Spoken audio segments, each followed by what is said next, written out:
Hello everyone, আজকে আমাদের topic central tendency, dispersion এবং নর্মাল ডিস্ট্রিবিউশন কার্ভ। প্রথমে আসি সেন্ট্রাল টেন্ডেন্সি। আমরা যখন একটা হিউজ সেট অফ ডেটা নিয়ে কাজ করি, ম্যাক্সিমাম টাইমে দেখা যায় অবজারভেশনসগুলো একটা সেন্ট্রাল পয়েন্টের চারপাশে ক্লাস্টার হয়ে থাকে, অর্থাৎ একদম মাঝ বরাবর সবচেয়ে বেশি অবজারভেশন পাওয়া যায়। ফর এক্সাম্পল, আমরা যদি বাংলাদেশি মেলদের হাইট নিয়ে স্টাডি করি, আমরা দেখব যে 4.9 এবং 6.4 ফিটের মানুষ এখানে আছে, কিন্তু একদম মাঝ বরাবর 5.5 ফিটের মানুষ সবচেয়ে বেশি। এই 5.5 ফিট পুরো ডেটা সেটকেই রিপ্রেজেন্ট করছে। এই যে ডেটাগুলোর একদম মাঝ বরাবর সবচেয়ে বেশি থাকার যে প্রবণতা, এটাই হচ্ছে সেন্ট্রাল টেন্ডেন্সি। সেন্ট্রাল টেন্ডেন্সি তিনটি উপায়ে পরিমাপ করা যায়, সেগুলো হলো মিন, মিডিয়ান এবং মোড। এই তিনটিকে একত্রে বলা হয় স্ট্যাটিস্টিক্যাল এভারেজ। প্রথমে আসি মিন। মিনকে এক্সবার দিয়ে প্রকাশ করা হয়। ডেটা সেটের সবগুলো অবজারভেশনকে যোগ করে মোট অবজারভেশন নাম্বার দিয়ে ভাগ করলে যে মান পাওয়া যায় সেটাই হচ্ছে মিন। ফর এক্সাম্পল, এখানে 10 জনের এইজ দেওয়া আছে, এটার মিন বের করতে হবে। তো মিন বের করার জন্য প্রথমে আমরা সবগুলো ডেটাকে যোগ করব, দেন মোট কতগুলো নাম্বার অফ অবজারভেশন সেটা দিয়ে ভাগ করব। সুতরাং আমাদের মিন আসলো 23.2 ইয়ার্স। এই ম্যাথটা 2017 ঢাকা বোর্ডে এসেছিল। অনেক সময় এরকম ম্যাথ চলে আসতে পারে, যেমন এই ম্যাথটা এসেছিল 2019 ঢাকা বোর্ডে। এখানে এইজের ইন্টারভাল দেওয়া আছে আর প্রত্যেকটা ইন্টারভালে কতজন আছে তার ফ্রিকোয়েন্সি দেওয়া আছে। এই ম্যাথটা করার জন্য প্রথমে প্রত্যেকটা ইন্টারভালের মিড ভ্যালু নিতে হবে। যেমন 5 থেকে 9 এর মিড ভ্যালু হচ্ছে 7। এভাবে প্রত্যেকটা শ্রেণীর মিড ভ্যালু নেওয়ার পর প্রতিটা ভ্যালুর সাথে ফ্রিকোয়েন্সি গুণ করতে হবে। দেন প্রতিটা ভ্যালুর সাথে ফ্রিকোয়েন্সি গুণ করার পর যে ভ্যালুগুলো আসে সেই ভ্যালুগুলোর সামেশন করতে হবে। এখানে আমাদের সামেশন আসলো 546। তাহলে মিন হবে হচ্ছে summation of fx divided by n। n হচ্ছে অবজারভেশন নাম্বার যেগুলো আমরা মোট ফ্রিকোয়েন্সি যোগ করে পেয়েছি। তাহলে মিন হবে হচ্ছে 546 ডিভাইডেড বাই 33 ইকুয়ালস টু 16.54। এতক্ষণ আমরা যে মিন দেখলাম তার নাম হচ্ছে অ্যারিথমেটিক মিন। আরও দুই ধরনের মিন হতে পারে, সেগুলো হচ্ছে জিওমেট্রিক মিন এবং হারমোনিক মিন। এই লেভেলে এতটা দরকার নিয়ে দেখে এই ভিডিওতে এগুলো নিয়ে আলোচনা করলাম না। এবার আসি মিডিয়ান। কোন একটা ডেটা সেটকে বড় থেকে ছোট অথবা ছোট থেকে বড় আকারে সাজালে একদম মাঝখানে যে ভ্যালুটা আসে সেটাই হচ্ছে মিডিয়ান। মিডিয়ান পুরো ডেটা সেটকে আপার হাফ এবং লোয়ার হাফে ভাগ করে। যদি আমাদের মোট নাম্বার অফ অবজারভেশন n একটা বিজোড় সংখ্যা হয়, তাহলে মিডিয়ান হবে n+1 ডিভাইডেড বাই 2 তম সংখ্যা। যেমন ধরি এখানে 11 জনের ওয়েট দেওয়া আছে, এর মিডিয়ান বের করতে হবে। প্রথমে ডেটাগুলোকে ছোট থেকে বড় আকারে সাজাবো। যেহেতু মোট নাম্বার অফ অবজারভেশন এখানে 11, তাহলে মিডিয়ান হবে 11+1 ডিভাইডেড বাই 2 তম সংখ্যা।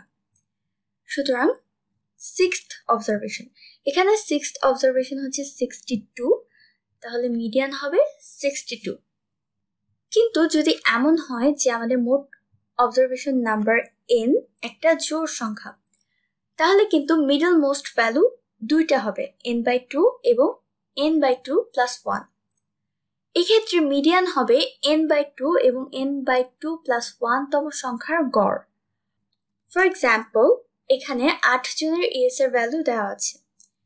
এখানে মিডল মোস্ট ভ্যালু হবে 8/2 এবং 8/2 + 1 তম সংখ্যা। সুতরাং 4th এবং 5th সংখ্যা, এখানে 4th সংখ্যা হচ্ছে 14 এবং 5th সংখ্যা হচ্ছে 50। তাহলে মিডিয়ান হবে এই দুটি সংখ্যার গড়, which is equals to 14.5। এবার আসি মোড। মোড হচ্ছে একটি ডেটা সেটে যে সংখ্যাটি সবচেয়ে বেশি বার এসেছে। ফর এক্সাম্পল এখানে অনেকগুলো ভ্যালু দেওয়া আছে, এখানে দেখা যাচ্ছে 75 নাম্বার সংখ্যাটি 2 বার এসেছে, তাহলে এই ডেটা সেটে মোট হবে 75। যদি এমন হতো যে অনেকগুলো সংখ্যা সবচেয়ে বেশি বার এসেছে, তাহলে মোডও হতো অনেকগুলো সংখ্যা। আবার যদি এমন হতো যে এখানে সবগুলো সংখ্যায় শুধুমাত্র একবার এসেছে, তখন আমরা বলতাম here no number is frequent। এতক্ষণ আমরা মেজার্স অফ সেন্ট্রাল টেন্ডেন্সি নিয়ে কথা বললাম।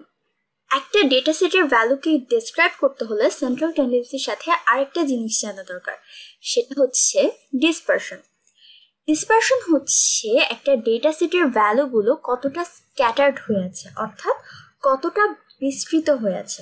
ফর এক্সাম্পল এখানে এই দুইটা ডেটা সেটের মধ্যে সেন্ট্রাল ভ্যালু কিন্তু একই, কিন্তু প্রথম ডেটা সেটের ডেটাগুলোর চেয়ে দ্বিতীয় সেটের ডেটাগুলো অনেক বেশি রেঞ্জ জুড়ে আছে। তার মানে হচ্ছে সেকেন্ড সেটের ডিসপারশন প্রথম সেটের চেয়ে বেশি। ডিসপারশন কয়েকটা উপায়ে মেজার করা যায়। সবচেয়ে কমন উপায়গুলো হচ্ছে রেঞ্জ, মিন ডেভিয়েশন, স্ট্যান্ডার্ড ডেভিয়েশন, ভ্যারিয়েন্স। তো প্রথমে আসি রেঞ্জ। একটা ডেটা সেটের হাইয়েস্ট ভ্যালু এবং লোয়েস্ট ভ্যালুর মধ্যে ডিফারেন্সটাই হচ্ছে রেঞ্জ। যেমন এই দুটো ডেটা সেটের মধ্যে প্রথম ডেটা সেটের রেঞ্জ হবে হচ্ছে 34 - 30 = 4 এবং দ্বিতীয় ডেটা সেটের রেঞ্জ হবে হচ্ছে 54 - 10 = 44। ডিসপারশনের আরেকটা মেজার হচ্ছে মিন ডেভিয়েশন। মিন ডেভিয়েশন হচ্ছে প্রতিটা ভ্যালু অ্যারিথমেটিক মিন থেকে কতটা ডেভিয়েট হচ্ছে তার গড়। ফর এক্সাম্পল এখানে 6 জনের স্কিন ফোল্ড থিকনেস দেওয়া আছে। মিন ডেভিয়েশন বের করতে হলে প্রথমে অ্যারিথমেটিক মিন বের করতে হবে। সবগুলো মান যোগ করে মোট নাম্বার অফ অবজারভেশন দিয়ে ভাগ করে পেলাম 5। এরপর প্রতিটা ভ্যালু মিন থেকে কতটা ডেভিয়েট হচ্ছে সেটা বের করব। যেমন 7 - 5 = 2, এভাবে করে প্রত্যেকটা ভ্যালুর ডেভিয়েশন বের করব। এরপর যে মানগুলো পেলাম সেই মানগুলোর সামেশন করতে হবে। সামেশন করার সময় নেগেটিভ চিহ্নগুলোকে বাদ দিতে হবে, আদারওয়াইজ কিন্তু সবগুলোর সামেশন 0 চলে আসবে। তো সামেশন করে আমরা পেলাম 15। এখন মিন ডেভিয়েশন হবে 15 / 6, যেখানে 6 হচ্ছে নাম্বার অফ অবজারভেশন। সুতরাং এই ডেটা সেটের মিন ডেভিয়েশন হবে 2.5। এবার আসি স্ট্যান্ডার্ড ডেভিয়েশন। স্ট্যান্ডার্ড ডেভিয়েশন হচ্ছে it's the measure of variation of individual values around the mean. Standard deviation পরিমাপ করার সূত্রটা হচ্ছে এরকম, যেখানে x হচ্ছে ইন্ডিভিজুয়াল ভ্যালু, x বার হচ্ছে মিন এবং n হচ্ছে নাম্বার অফ অবজারভেশন। তার মানে হচ্ছে প্রত্যেকটা ইন্ডিভিজুয়াল ভ্যালুর মিন থেকে ডেভিয়েশনের স্কোয়ারের গড়ের বর্গমূলই হচ্ছে স্ট্যান্ডার্ড ডেভিয়েশন। এখানে n যদি <30 হয় তাহলে সূত্রটা হবে এরকম, নিচে n-1 দিয়ে ভাগ হবে। একটা এক্সাম্পল দিই। এখানে 5 জনের বয়স দেওয়া আছে, তাদের স্ট্যান্ডার্ড ডেভিয়েশন বের করতে হবে। যেহেতু এখানে নাম্বার অফ অবজারভেশন 30-এর চেয়ে কম, তাই স্ট্যান্ডার্ড ডেভিয়েশনের সূত্রটা হবে এরকম। স্ট্যান্ডার্ড ডেভিয়েশন মেজার করার প্রথম স্টেপটা হচ্ছে অ্যারিথমেটিক মিন বের করতে হবে। তাহলে আমরা এখানে অ্যারিথমেটিক মিন বের করে পেলাম 13.4। এর পরের স্টেপ হচ্ছে মিন থেকে প্রতিটা ভ্যালুর ডেভিয়েশন বের করতে হবে। তাহলে আমরা মিন থেকে প্রতিটা ভ্যালুর ডেভিয়েশন কত হলো সেটা বের করলাম। এর পরের স্টেপটা হচ্ছে সেই ডেভিয়েশনগুলোকে স্কোয়ার করতে হবে। এখানে স্কোয়ার করা হয়েছে যেন আমরা এই মানগুলোর অ্যাবসোলুট ভ্যালু পাই। এর পরের স্টেপ হচ্ছে সেই স্কোয়ার ডেভিয়েশনগুলোকে যোগ করতে হবে। তো আমরা স্কোয়ার ডেভিয়েশনগুলো যোগ করে পেলাম 197.2। দেন এর পরের স্টেপটা হচ্ছে যেই সামেশনটা পেলাম সেটাকে n-1 দিয়ে ভাগ করতে হবে। আর সবার লাস্ট স্টেপটা হচ্ছে যে মানটা পেলাম তার স্কোয়ার রুট করতে হবে, যেখানে অ্যান্সার আসলো 7.02। তাহলে এটাই হবে এই ভ্যালুগুলোর স্ট্যান্ডার্ড ডেভিয়েশন। এখানে স্কোয়ার রুট করেছি যেন আমরা ভ্যালুগুলোর অরিজিনাল স্কেলে মেজার করতে পারি। ডিসপারশনের আরেকটা মেজার হচ্ছে ভ্যারিয়েন্স। ভ্যারিয়েন্স হচ্ছে it's the square of the deviations of individual values from the arithmetic mean. অর্থাৎ ইন্ডিভিজুয়াল ভ্যালুয়ের ডেভিয়েশনের স্কোয়ারের গড়টাই হচ্ছে ভ্যারিয়েন্স। সোজা কথায় স্ট্যান্ডার্ড ডেভিয়েশনকে স্কোয়ার করলে আমরা যে মানটা পাই সেটাই হচ্ছে ভ্যারিয়েন্স। কোনো একটি ডেটা সেটের মিন, মিডিয়ান এবং মোড একই হতে পারে, আবার আলাদাও হতে পারে। এটা ডিপেন্ড করে ডেটার ডিস্ট্রিবিউশনের উপর। যেসব ডেটা সেটের মিন, মিডিয়ান এবং মোড সমান সেসব ডেটাকে বলা হয় নর্মালি ডিস্ট্রিবিউটেড ডেটা, এবং নর্মালি ডিস্ট্রিবিউটেড ডেটাকে যে কার্ভের মাধ্যমে প্রকাশ করা হয় তাকে বলা হয় normal distribution curve. Normal distribution কার্ভের শেপ অনেকটা এরকম বেল শেপের মতো, এজন্য একে বলা হয় bell shaped curve. Normal distribution কার্ভের মাধ্যমে কোনো একটা ডেটা সেটের ডেটাগুলো একটা সেন্ট্রাল পয়েন্টের চারপাশে কিভাবে ক্লাস্টার হয়ে থাকে সেটা বোঝা যায়। সেন্ট্রাল পয়েন্টটা এক্ষেত্রে হচ্ছে মিন, যেটা কার্ভের একদম মাঝ বরাবর থাকবে। পপুলেশনের মিনকে মিউ দ্বারা প্রকাশ করা হয়।